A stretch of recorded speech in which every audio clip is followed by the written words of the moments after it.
राष्ट्रिय सभाको बैठकले आर्थिक विधेयक 2080 र राष्ट्र ऋण उठाउने विधेयक 2080 बहुमतले पारित गरेको छ।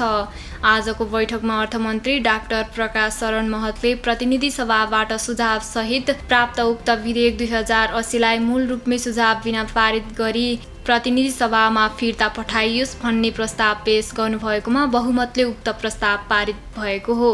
त्यसअघि बैठकमा आर्थिक विधेयक 2080 माथि दफावार छलफलका क्रममा उठेका प्रश्नहरूको जवाफ दिँदै अर्थमन्त्री डाक्टर प्रकाश शरण महतले सुर्तीजन्य वस्तुमा कर नघटाइएको बताउनु भएको थियो।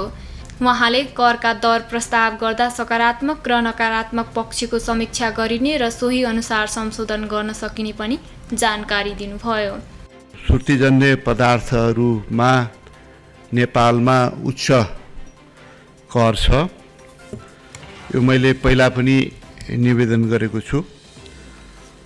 सुर्तीजन्य पदार्थमा हरेक वर्ष चुरोट र सुर्तीमा अन्तःशुल्क वृद्धि गरिएको छ।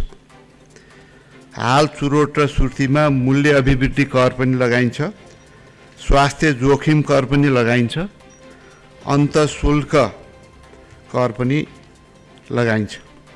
यी करहरू सबै जोड्दा उच्च दरमा कर लागिरहेको छ। उदाहरणको लागि 70 mm को फिल्टर चुरोटको प्रति प्याकेट कारखाना मूल्य रु 48 रुपियाँ भएकोमा यसको बजार मूल्य 118 रुपियाँ छ।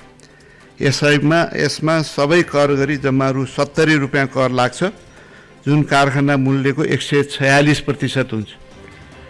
कतिपय वाणिज्यहरूलाई यो बढेको मात्रै त्यति मात्रै करै त्यति रहेछ कि भन्ने परेको छ। हरेक वर्ष बढिराखेको छ। त्यसमाथि विभिन्न करहरू भएको हुनाले उच्च कर नै लागेको छ। यसपाला हामीले करको दायरालाई फराकिलो चाहिँ पारिराखेका छौँ। यसले गर्दा राजस्व बढ्छ भन्ने हामीलाई चाहिँ विश्वास छ। सबैतिरको यसमा सहयोग चाहिन्छ र सँगसँगै अर्थतन्त्र पनि बिस्तारै चाहिँ चलायमान हुँदैछ। मूल्य वृद्धि पनि घटेको छ। यो पछिल्लो समयभन्दा अहिले चाहिँ घटेको छ र सकारात्मकतातर्फ अर्थतन्त्र बढेको छ। ब्याज दर पनि अलिकति त्यहाँ सहजता हुने बित्तिकै मलाई लाग्छ सब चलायमान हुन्छ। यसले चाहिँ राजस्व वृद्धि हुने चाहिँ प्रशस्त आधार यसले दिन्छ र हामी स्वास्थ्य क्षेत्रमा अझ ज्यादा स्वास्थ्य जोखिम शुल्क मात्रै होइन कि त्यतिले त पुग्दैन, अरू धेरै विनियोजन गर्नुपर्ने आवश्यकता छ। त्यसतर्फ सरकार गम्भीरताका साथ लाग्छ र 4 जना मान्यज्यूहरूले देवेन्द्रजी लगायत मान्यज्यूहरूले राखेको जुन सुझाव छ त्यसलाई सहस्र हामी आत्मसात गर्छौँ र आउने दिनमा स्वास्थ्य क्षेत्रमा अझ बढी कसरी विनियोजन गर्न सकिन्छ र गाउँ दुर्गम क्षेत्रमा समेत न्यूनतम स्वास्थ्य उपचार र रोकथामको सुनिश्चितता गर्ने, बेसिक हेल्थ केयर सुनिश्चित गर्ने भन्ने जुन चाहिँ राज्यको त्यो लक्ष्य छ त्यो पूर्ति गर्नेतर्फ हामी क्रियाशील हुन्छौँ। अहिले मूल्य वृद्धि घट्दै गएको र सकारात्मक दिशातर्फ मुलुकको अर्थतन्त्र अगाडि बढेको बताउनुभयो। राष्ट्रिय सभाको अर्को बैठक साउन 1 गते बोलाइएको छ। प्रतिनिधि सभाका सभामुख देवराज घिमिरेले पशु चौपायामा महामारीको रूपमा फैलिएको लम्पी स्किनको रोकथामका लागि गरेका कार्यक्रमहरूका बारेमा जानकारी गराउन सरकारलाई निर्देशन दिनुभएको छ। आजको प्रतिनिधि सभा बैठकमा सांसदहरूले लम्पी स्किन रोकथामका लागि सरकारको ध्यान आकर्षण गराएपछि सभामुख घिमिरेले यस विषयमा सदनमा जानकारी गराउन सरकारलाई निर्देशन दिनुभएको हो।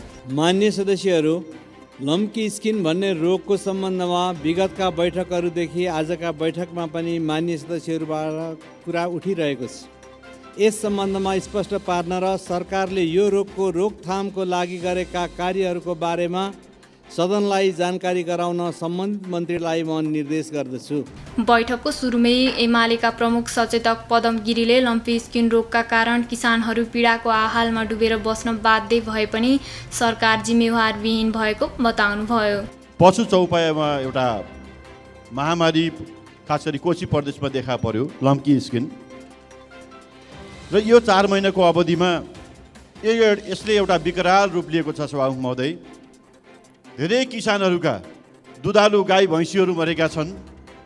बर्खाको टाइममा खेती लगाउने टाइममा गोरुहरू मरेका छन् र यस अवधि 4 महिनाको अवधिसम्म आइपुग्दाखेरि 8 लाख पशु चौपायाहरू सङ्क्रमित भएका छन् भने 27,000 चौपायाहरू मरेका छन् सभामुख महोदय।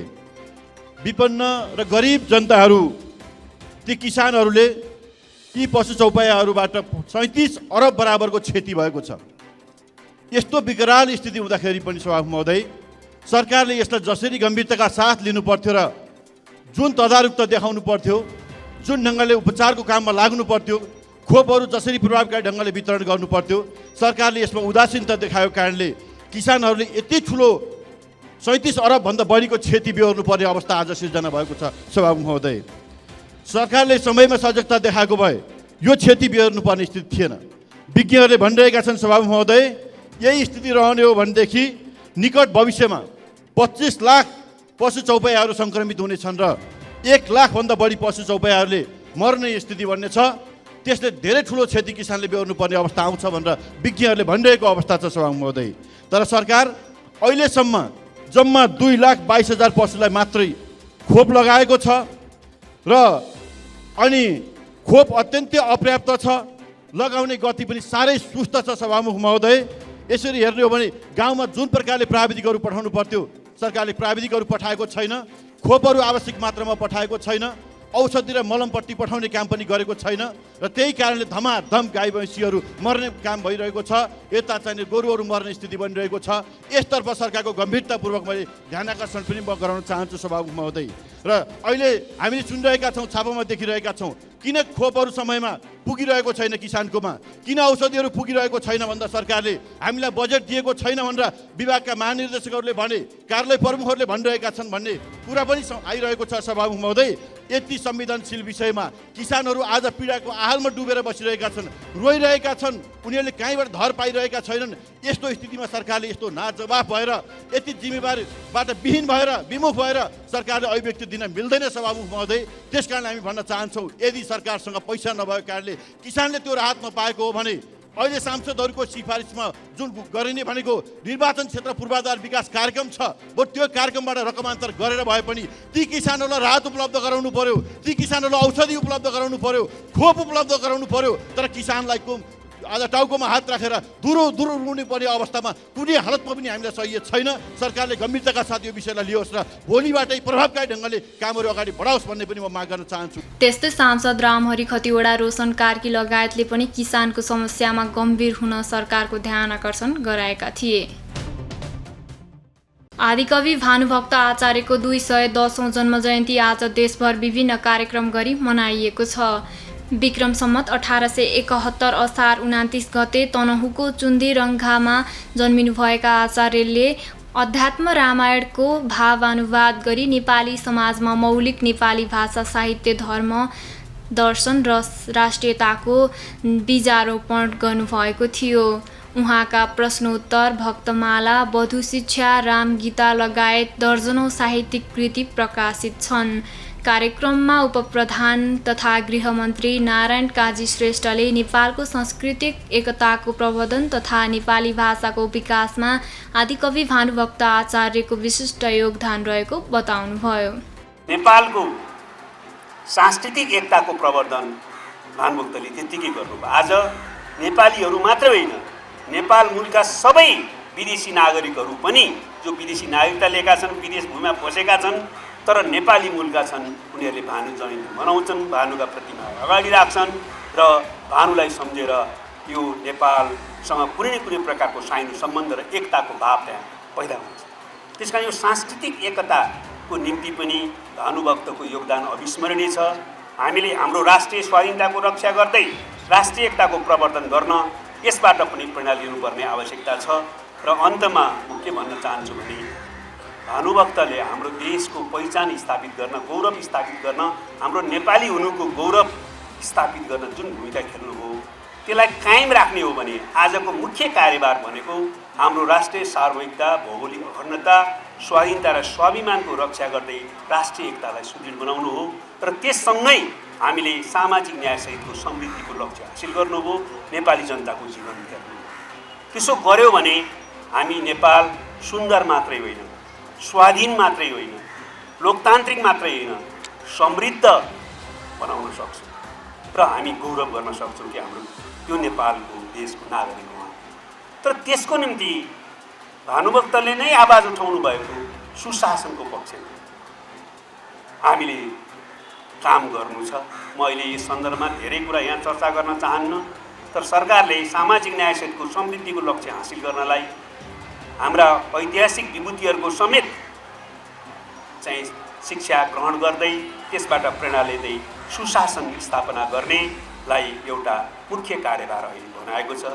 त्यो दिशातिर गइराखेका छौँ। त्यस्तै सांस्कृतिक पर्यटन तथा नागरिक उड्डयन मन्त्री सुदन किराँतीले भानुभक्तले भाषा एकीकरणका सम्बन्धमा क्रान्तिकारी योगदान गर्नुभएको बताउनुभयो। उहाँले लेख्नु भएको कविता मलाई ठ्याक्कै हरफ त थाहा छैन, तर त्यसको भाग भने अहिले पनि मलाई याद छ। भिक्षा विचारीहरूसँग कति चुक्ला हो भन्ने भाग, कि सकिन भन्नु कि छिनेरै छाड्नु, भोलि भोलि भन्दा भन्दै सबै घरबार बिग्रिसक्यो भन्ने भावमा उहाँले कविता लेख्नु भएको छ। भोलि भएर टाढ्ने राणाकालीन प्रशासन र न्याय प्रणालीको ढिला सुस्तीमाथि त्यो बेलाको जमानामा उहाँले भयङ्कर रूपमा व्यङ्ग्य गर्नुभएको थियो, त्यति ठुलो प्रहार गर्नुभएको थियो कविता मार्फत। त्यो चान्चुने साहस चाहिँ थिएन जस्तो मलाई अहिले पनि लाग्दछ। 210 वर्षपछि आज पनि नेपालमा भोलिवाद भन्ने संस्कार संस्कृतिका आलै छ। के यो भोलिवादबाट हामी मुक्त छौँ? मलाई लाग्छ अहिले पनि हामी भोलिवादबाट मुक्त छैनौँ र यो भोलिवादलाई समाप्त गरेर देश र जनताप्रति समर्पित हुने प्रणाली हामीलाई चाहिएको छ। कार्यक्रममा विभिन्न साहित्यिक व्यक्तित्व तथा संस्थाहरूलाई सम्मान गरिएको थियो। सांसदहरूले ललिता निवास प्रकरणमा मुख्य दोषीलाई कारबाहीको दायरामा ल्याउन माग गरेका छन्। प्रतिनिधि सभाको आजको बैठकमा आकस्मिक समयमा उनीहरूले ललिता निवास प्रकरण जग्गा बिक्री गर्ने मुख्य व्यक्तिहरूलाई कारबाहीको दायरामा ल्याउन माग गरेका हुन्।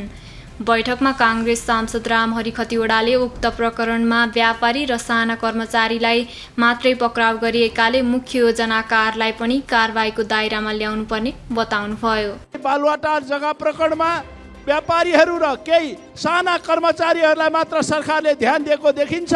त्यहाँका ठुला माछाहरूलाई पनि कारबाही गरेर व्यापारीहरूलाई मात्र होइन, किन्नेलाई मात्र होइन, सरकारको राजस्व तिरेर किन्ने अनि तिनीहरूलाई कारबाही गर्ने, व्यवस्थापन गरेर जग्गा बिक्री गर्ने मूलहरू को हुन्, तिनीहरूलाई कारबाहीको व्यवस्था गरोस्। धन्यवाद। त्यस्तै सांसद अमरेश कुमार सिंहले ललिता निवास प्रकरणमा टिप्पणी उठाउने शाखा अधिकृत जेल जाने तर निर्णय गर्ने व्यक्ति भने खुला रूपमा हिँड्ने देखिएको बताउनुभयो। ललिता निवास जग्गा काण्डमा एउटा शाखा अधिकृतले टिप्पणी उठाए बापत जेल जाने तर निर्णयकर्ताहरूसँग बसेर डिनर खाने र निर्णयकर्ताहरू मजाले घुम्ने र गाडी अगाडि पछाडि अनि सारण बजाउँदै हिँड्ने, यो कस्तो न्याय हो? जो निर्णय गरेका छ, शाखा अधिकृतबाट टिप्पणी उठेर जुन सहसचिव यहाँ गया छ, सचिव यहाँ गया छ, क्याबिनेटबाट संलग्न मन्त्री र प्रधानमन्त्रीलाई कारबाहीको दायरामा लानुपर्छ, त मात्रै यो भ्रष्टाचार उन्मूलनको काम हुन्छ। न त दलहरू बसेर भ्रष्टाचार गर्ने र कर्मचारीलाई जोगाउने। त्यस कारणले के हुन्छ, देशको सम्पूर्ण प्रशासनिक संयन्त्र भोलिको दिनमा काम गर्दैन, किनकि कर्मचारी संयन्त्र त आदेशको पालन गर्ने हो। कुनै मन्त्रीले आदेश दियो भने कुन कर्मचारीले टिप्पणी उठाउँदैन, प्रधानमन्त्रीले आदेश दियो भने कुन कर्मचारीले उठाउँदैन। जसले सरकारी जग्गालाई गुठी बनायो, गुठीलाई फेरि रेकर्ड बनायो, तिनीहरू निर्णयकर्ताहरूलाई समात्नुपर्छ, उनीहरूको कारबाहीको दायरामा लानुपर्छ। उहाँले दलहरू बसेर भ्रष्टाचार गर्ने तर कर्मचारीहरूलाई फसाउने कामले मुलुकमा भ्रष्टाचारको अन्त्य हुन नसकेको जिकिर गर्नुभयो। राष्ट्रिय स्वतन्त्र पार्टीले मिटर ब्याज सम्बन्धी विधेयक तत्काल सदनमा नल्याए संसद अवरुद्ध गर्ने चेतावनी दिएको छ। आज बसेको प्रतिनिधि सभा बैठकमा रासोपा सभापति लामिछानेले मिटर ब्याजबाट पीडित नागरिकको पक्षमा आफू रहेको भन्दै मिटर ब्याज सम्बन्धी विधेयक तत्काल सदनमा नल्याए संसद अवरुद्ध गर्ने चेतावनी दिनुभयो। शून्यमा गएको उक्त विधेयकलाई बिउत्याएर आगामी बैठकमा कार्यसूचीमा नराखे रासोपा सदन चल्न नदिने पक्षमा उभिने उहाँले बताउनुभयो।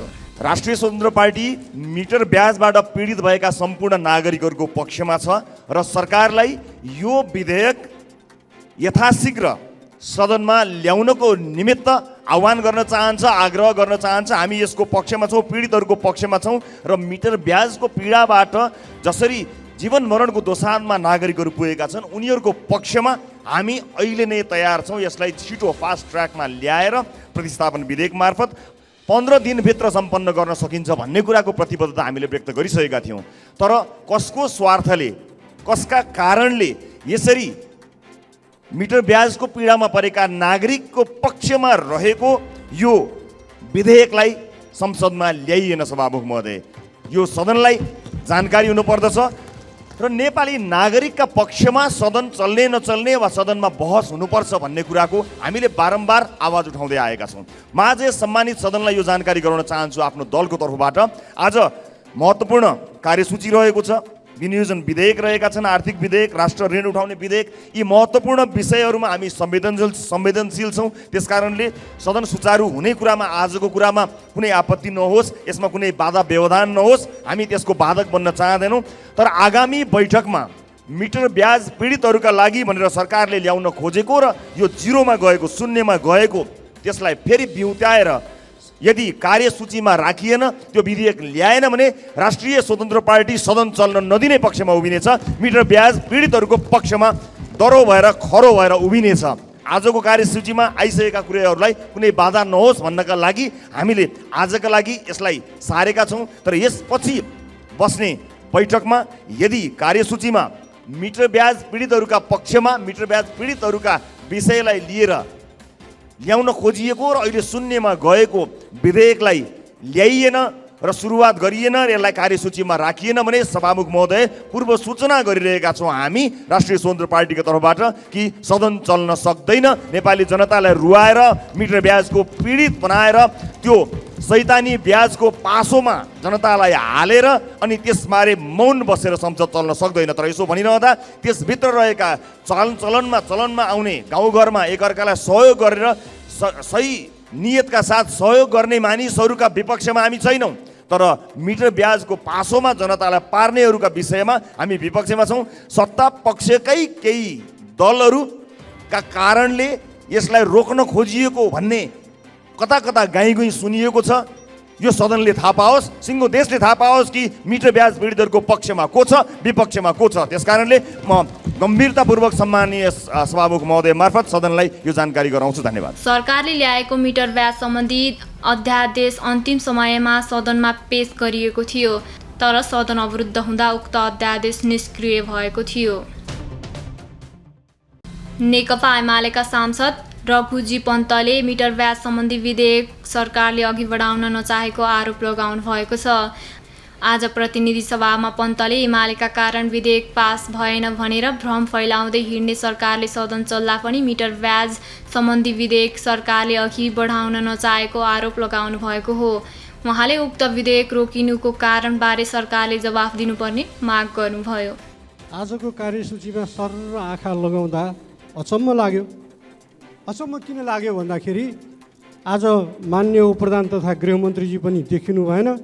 उहाँले बडा बाहिर गएर जुलुसमा गएर धरना बसेका ठाउँमा गएर एमाले रोके पनि म यो विधेयकलाई अगाडि बढाउँछु भनेर भनेको विधेयक सारा सत्तापक्षले चाहिँ एमाले चाहिँ हाउस ब्लक गरेर, हाउस रोकेर, अवरुद्ध गरेर यो चाहिँ मिटर ब्याज विरोधी विधेयक चाहिँ रोक्यो भनेर यसरी आरोप लगाएर हाम्रो कारणले त्यो विधेयक रोकिएको भनेर बाहिर भ्रम छर्ने प्रयास गरेको विधेयक आज हामीले हाउस रोकेका छैनौँ। विधेयक त छैन त, कहाँ गयो, कसले रोक्यो, कता हिँड्यो त्यो विधेयक? जवाफ दिनु पर्यो नि प्रधानमन्त्रीजी र सम्बन्धित मन्त्रीले। विधेयक आफू नल्याउने अनि दोष प्रतिपक्षको थाप्लामा हाल्ने, त्यसैले यो स्वाभाविक भएन। सभामुख महोदय, सङ्गीत नाट्य प्रज्ञा प्रतिष्ठानको लागि भवन भनेर छुट्याएको 15 रोपनी जग्गा व्यापारीलाई, प्राइभेट व्यापारीलाई लिजमा दिए भन्छ। संस्कृतिको लागि, प्रज्ञा प्रतिष्ठानको लागि भवन बनाउने कुरा गर्दैन। किन कलाकारहरूले महेन्द्रलाई सम्झन्छन् र किन अहिलेको सरकारलाई गाली गर्छन् भन्ने कुराको एउटा उदाहरण हो। म राजतन्त्रवादी होइन, तर म के कुरामा चाहिँ विश्वास गर्छु भन्दाखेरि गणतन्त्रवादीहरूले पनि राम्रा कुराहरू राजाहरूका पनि सिक्दा हुन्छ, नराम्रा कुराहरू त्याग्नुपर्छ, राम्रा कुराहरू सिक्न सकिन्छ। त्यसैले मेरो संस्कृति मन्त्रीलाई चुनौती छ। 20 वर्ष भयो चुदी रम्गा, तनहुँको चुदी रम्गा भानु नगरपालिकामा रहेको भानुभक्तको घर बनाएको घर जलेको कसैले बनाउँदैन। त्यहाँ जाँदाखेरि प्रत्येक साहित्य प्रेमीको मन रुन्छ।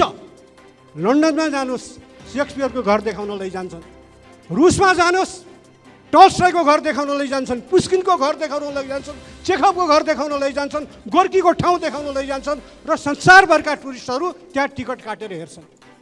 आज हाम्रो आदि कवि भनेर जसलाई भन्छौँ उसलाई नेपालीहरूले उनको घर हेर्न जाँदाखेरि बैराग राखेर आउँछ, जलेको घर, झार उम्रेको बारी।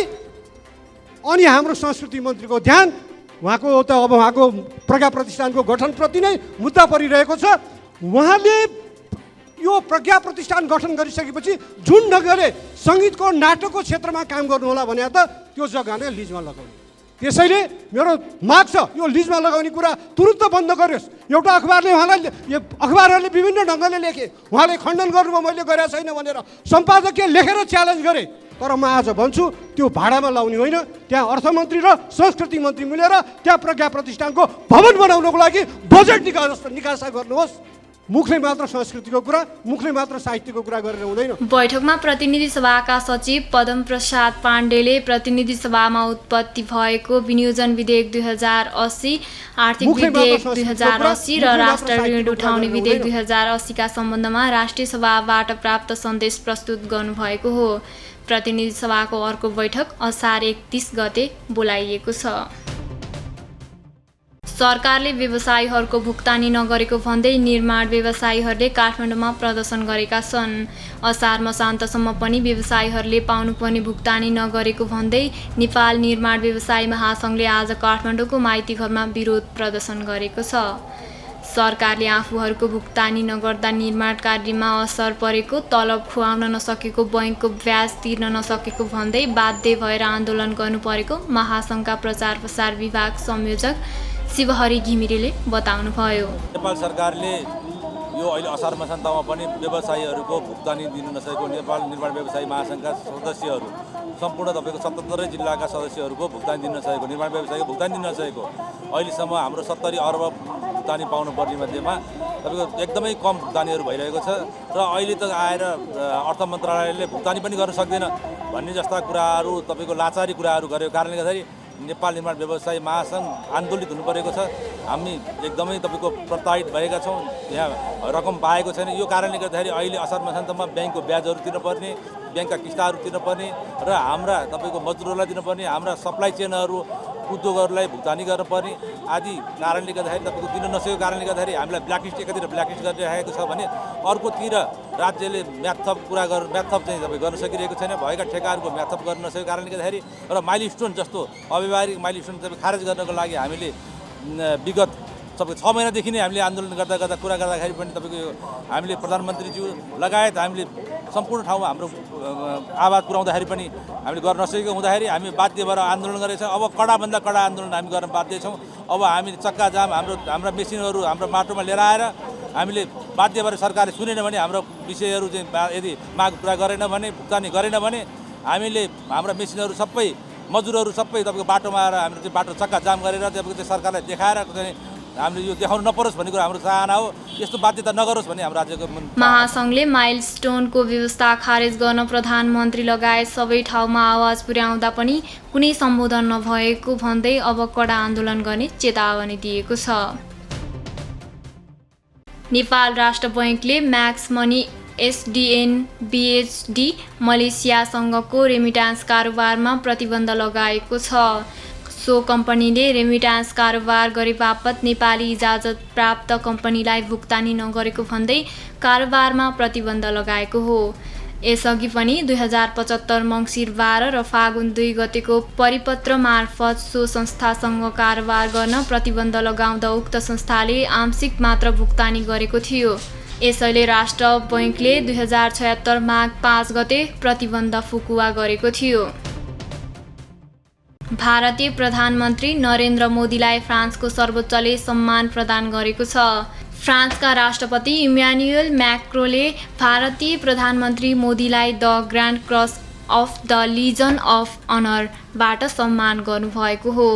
भारतीय प्रधानमन्त्री मोदीले यो सम्मानका लागि फ्रान्सका राष्ट्रपति म्याक्रोनलाई धन्यवाद दिनुभएको छ। भारतीय प्रधानमन्त्री 2 दिने फ्रान्स भ्रमणमा हुनुहुन्छ। भ्रमणकै क्रममा उहाँलाई यो सर्वोच्च सम्मान प्रदान गरिएको हो।